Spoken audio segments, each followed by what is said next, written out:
Olá, tudo bem? Eu sou o professor Marcel Santiago e hoje eu queria falar um pouco para vocês sobre os períodos da filosofia antiga, tá?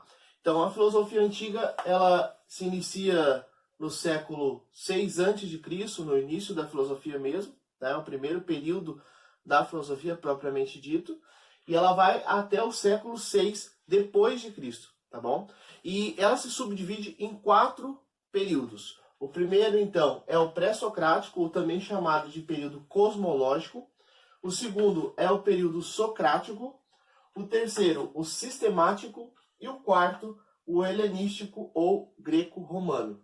Nós vamos ver um pouco o que cada um desses períodos vai abordar como temática principal.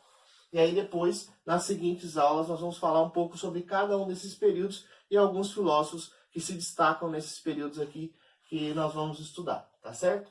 Então, no período pré-socrático, primeiro a gente tem que entender o que significa o termo pré-socrático. Então, socrático aqui se refere ao nome do grande filósofo Sócrates, e o pré-socrático, então, é o que vem antes de Sócrates, tá bom? Também chamado de período cosmológico, porque tentava entender o cosmos, né, ou a origem do universo. Então, por essa razão, também é chamado de cosmológico. Esse período aqui dos pré-socráticos, ele vai do século 6 a.C.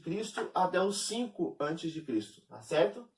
E o que é o objeto, então, desse período pré-socrático?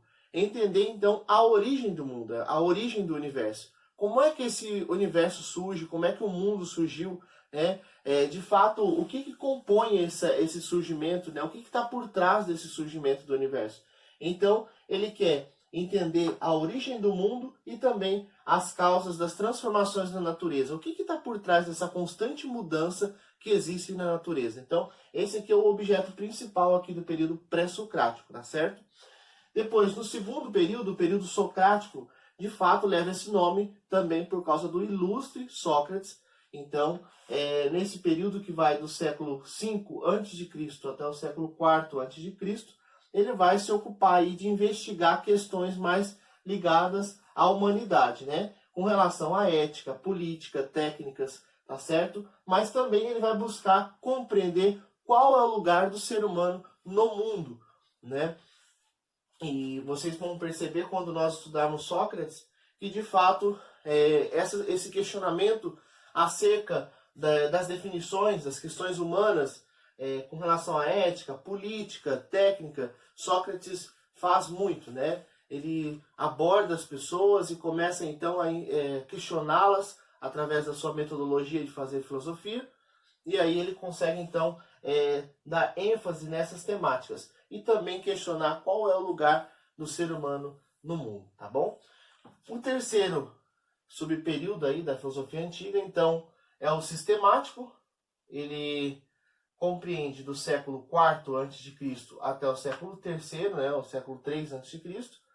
E como o nome diz, sistemático, ele tenta sistematizar aquilo que já foi feito anteriormente, tanto aqui no período cosmológico, quanto aqui naquilo que diz respeito às questões humanas, né? Com relação à ética, política e às técnicas. Então ele vai fazer uma sistematização, né? A sistematização é a ação de criar um sistema. Então ele vai criar um sistema colocando aí, abordando essas temáticas que foram desenvolvidas nesses 2 períodos anteriores, tá certo?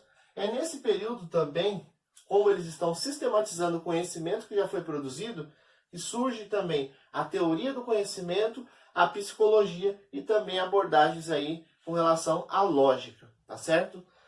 No quarto período aí, né, ou subperíodo da filosofia antiga, nós temos o helenístico ou greco-romano, que compreende do século III, o século 3 a.C., e vai até o final do período antigo, né, da filosofia antiga, que é o século 6 depois de Cristo. Aqui, novamente, nós vamos ter, então, a abordagem, né, de questões sobre ética, sobre o conhecimento humano e também das relações de homem e natureza, e dos dois, de ambos, né, com Deus. Qual é a relação que nós temos aí de ambos, homem e natureza, com relação a Deus? Tá? Então aqui, esses 4 períodos são que compõem a filosofia antiga. Nas próximas aulas a gente vai estudar período a período tendo aí um grande destaque para alguns filósofos que marcam e com certeza têm uma grande contribuição para o nosso aprendizado nos dias atuais, tá bom? Então, obrigado e até a próxima.